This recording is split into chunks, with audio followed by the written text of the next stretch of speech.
Psalm 78, a Maskil of Asaph. My people, hear my teaching, listen to the words of my mouth. I will open my mouth with a parable. I will utter hidden things, things from of old, things we have heard and known, things our ancestors have told us. We will not hide them from their descendants. We will tell the next generation the praiseworthy deeds of the Lord, his power and the wonders he has done. He decreed statuses for Jacob and established the law in Israel, which he commanded our ancestors to teach their children, so the next generation would know them, even the children yet to be born. And they in turn would tell their children. Then they would put their trust in God and would not forget his deeds, but would keep his commands. They would not be like their ancestors, a stubborn and rebellious generation, whose hearts were not loyal to God, whose spirits were not faithful to him. The men of Ephraim, though armed with bows, turned back on the day of battle. They did not keep God's covenant and refused to live by his law. They forgot what he had done, the wonders he had shown them. He did miracles in the sight of their ancestors in the land of Egypt, in the region of Zoan. He divided the sea and let them through. He made the waters stand up like a wall. He guided them with the cloud by day and with light from the fire all night. He split the rocks in the wilderness and gave them water as abundant as the seas. He brought streams out of a rocking crag and made water flow down like rivers. But they continued to sin against him, rebelling in the wilderness against the Most High. They willfully put God to the test by demanding the food they craved. They spoke against God. They said, "Can God really spread a table in the wilderness?" True, he struck the rock, and water gushed out, streams flowed abundantly. But can he also give us bread? Can he supply meat for his people?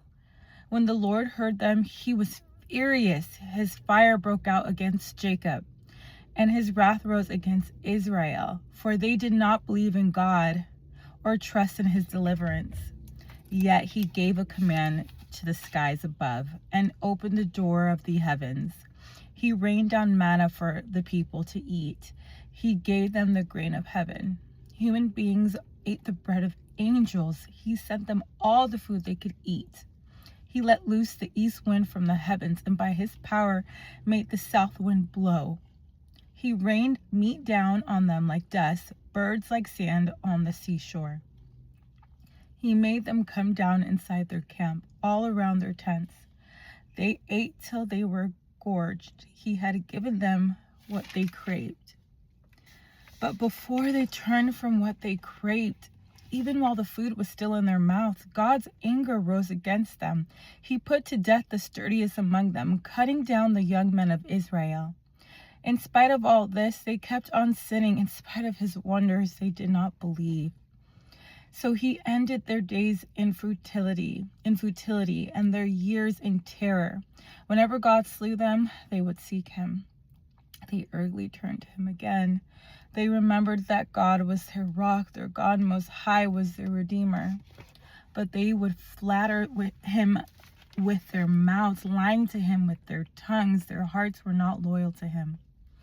They were not faithful to his covenant, yet he was merciful. He forgave their iniquities and did not destroy them. Time after time he restrained his anger and did not stir up his full wrath. He remembered that they were but flesh, a passing breeze that does not return. How often they rebelled against him in the wilderness and grieved him in the wasteland.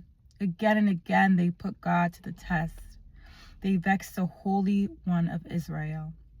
They did not remember his power, the day he redeemed them from the oppressor, the day he displayed his signs in Egypt, his wonders in the region of Zoan. He turned their river into blood.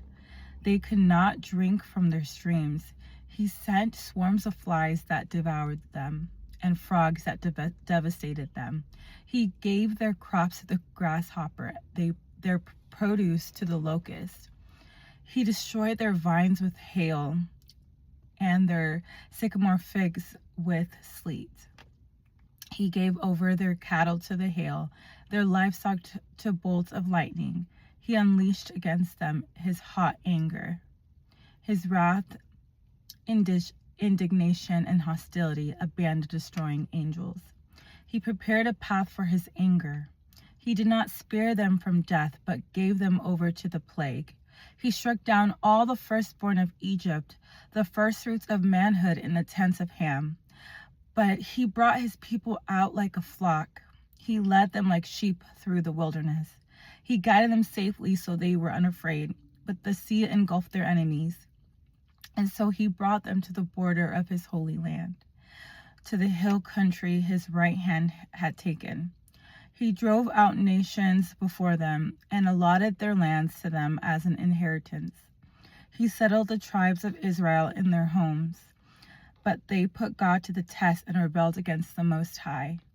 They did not keep his statutes like their ancestors. They were disloyal and faithless, and as unreliable as a faulty bow. They angered him with their high places. They aroused his jealousy with their idols. When God heard them, he was furious.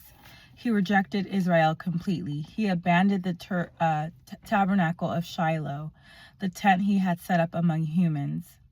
He sent the ark of his might into captivity, his splendor into the hands of the enemy. He gave his people over to the sword. He was furious with his inheritance. Fire consumed their young men, and their young women had no wedding songs. Their priests were put to the sword, and their widows could not weep. Then the Lord awoke as from sleep, as a warrior wakes from the stupor of wine. He beat back his enemies. He put them to everlasting shame. Then he rejected the tents of Joseph. He did not choose the tribe of Ephraim, but he chose the tribe of Judah. Mount Zion, which he loved, he built his sanctuary like the heights, like the earth that he established forever. He chose David his servant and took him from the sheep pens. From the tending the sheep, he brought him to be the shepherd of his people Jacob, of Israel, his inheritance. And David shepherded them with integrity of heart. With skillful hands he led them.